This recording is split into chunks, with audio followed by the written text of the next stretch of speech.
A DC generator produces DC voltage at the output terminals, but internally AC voltage is produced. This conversion from AC to DC, which is also called as rectification, is performed by a commutator. A commutator is a rotating part to which the ends of the windings are connected. A basic version of a commutator can be seen here in the image. There are two conducting parts and which are separated by an insulation.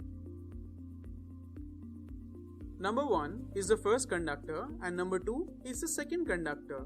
Now this 1 and 2 together form a conducting coil. Additionally, we can see some magnetic field in the image as well. These two things are called as brushes at which the output terminals are connected. Here, the load is a resistor. The extended version of a commutator can be seen here in the figure. These commutator segments are usually made from copper and the insulation is from mica. To summarize in a single word, I can say that commutator acts as a rectifier in a DC generator. Thank you.